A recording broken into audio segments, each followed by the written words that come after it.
Muy bien, pues como podemos ver, vamos a hacer lo que es el análisis cromatográfico para poder determinar lo que son los aldehídos, ésteres, alcoholes superiores y metanol. Todo esto lo vamos a ir visualizando en este diagrama de flujo para poder tener una mejor comprensión del procedimiento. Vamos a ver lo que son las preparaciones de soluciones, las muestras, las columnas y todo lo que podemos ver a primera instancia, ¿no? Entonces, todo esto es en base a la normatividad, ya que esta misma nos da los parámetros que vamos a seguir. Muy bien, como podemos ver entonces, tenemos lo que es la preparación de la solución patrón de acetaldehído. ¿Qué pasa con esta preparación? Que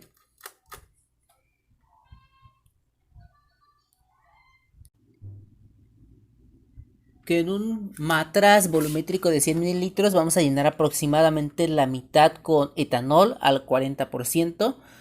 Vamos a tapar el matraz y vamos a pesarlo. Vamos a anotar el peso en una bitácora, en lo que se tenga a disposición. Y en una campana de extracción vamos a medir 5 mililitros de acetaldehído o transferir el contenido de la ampolleta sellada de 5 mililitros. Vamos a tapar el matraz y vamos a pesarlo nuevamente anotando el peso. Y vamos a llevar el volumen de la solución de etanol al 40% y vamos a homogenizar. Vamos a colocar el matraz volumétrico en el baño de agua a temperatura constante por 30 minutos y vamos a remover y ajustar el aforo nuevamente. Para lo que es la medición del acetaldehído debemos refrigerar la pipeta antes de la medición y el reactivo debe llevarse a una presión constante, a una temperatura constante también. A fin de que pueda medirse a esta temperatura sin proyectarse, es que se está mencionando todo esto. La concentración de acetaldehído es en el estándar se calcula con la concentración de acetaldehídos en gramos sobre 100 mililitros, que es igual al peso 1 menos el peso 2, donde el peso 1 es el peso del matraz con etanol al 40% y acetaldehído. Y el peso 2 es el peso del matraz con etanol al 40%. Ahora podemos ver el siguiente paso que dice que es la preparación de la solución patrón. En esta parte vamos a prepararla de dos formas, sea individual o en forma concentrada. Para la forma individual vamos a medir la cantidad requerida de cada componente en un matraz y vamos a llevar como en 5.3 a 5.2. Si lo preparamos de forma concentrada, vamos a pesar o medir la cantidad requerida en cada componente en un solo matraz de la misma forma y lo vamos a llevar al volumen en B.5.3.2. Ahora, la siguiente parte nos dice que son la preparación de las disoluciones de calibración. Entonces, para poder preparar las disoluciones de calibración, hay que medir en un matraz volumétrico de 100 mililitros las cantidades necesarias de la solución patrón para obtener las concentraciones aproximadas establecidas. Antes de llevar el volumen de etanol al 40%, hay que adicionar el volumen requerido en la solución patrón de estándar interno. Entonces estas soluciones deben guardarse bien tapadas en refrigeración. Luego podemos ver la parte que nos dice acondicionamiento de la columna. Esta parte de acondicionamiento de la columna tiene que ver con la limpieza del inyector, detector y la columna. Va dirigida a lo que es la detección de fugas del sistema. Tenemos que verificar que todo el sistema esté condiciones óptimas para su desarrollo. Tenemos que verificar que el flujo de gas sea estable y también que la señal del detector sea óptima, es decir, los flujos de hidrógeno y de aire. También tenemos que tener en cuenta la estabilidad de las zonas de temperaturas del inyector. Estas zonas esta estabilidad debe ser la requerida. Y también hay que tener en cuenta la repetitividad de los cromatogramas en esta parte. Como siguiente punto, como podemos observar, tenemos la inyección de la muestra. ¿Qué nos dice la inyección de la muestra? Pues básicamente son los puntos que vamos a tener en cuenta para hacer esta parte. Entonces, tenemos que inyectar al cromatógrafo la cantidad de muestra apropiada. Al menos 2 inyecciones reproducibles deben realizarse para asegurar que el cromatógrafo esté trabajando adecuadamente. Otra parte que hay que tener en cuenta con lo que es la inyección de la muestra, pues es la preparación de la misma, ¿no? Todas las muestras deben determinarse el porcentaje de alcohol. A todas estas muestras hay que determinar ese porcentaje.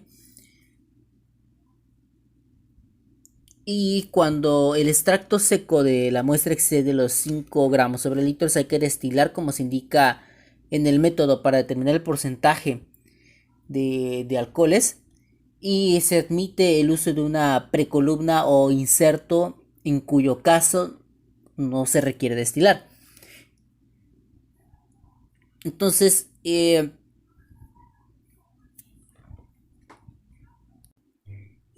el punto que podemos ver aquí, el de inyectar la cantidad adecuada de estándar, va de la mano con la inyección de la muestra, que es todo lo que ya mencionamos. Entonces, como les mencionaba, todo este proceso tiene que ver con... Todo va relacionado con lo que es esta parte de la inyección.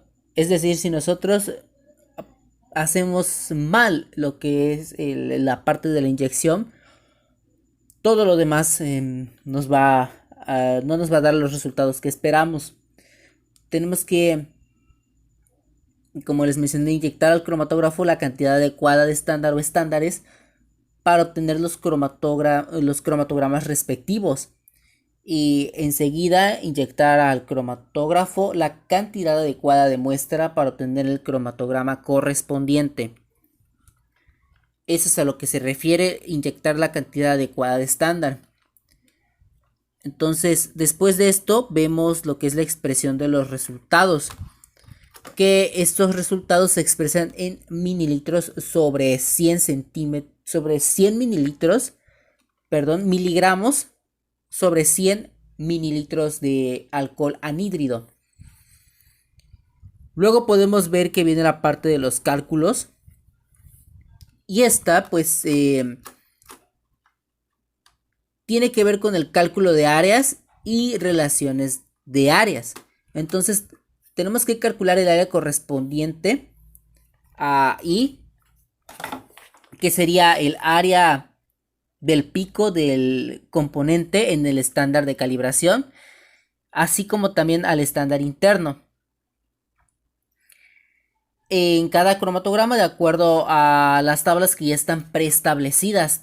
Entonces, con esto vamos a dividir el área del componente I, que como ya les mencioné es el área del pico del componente, entre el área del estándar interno con los valores obtenidos. Vamos a trazar la curva de relaciones de concentraciones contra la relación de áreas que corresponden a las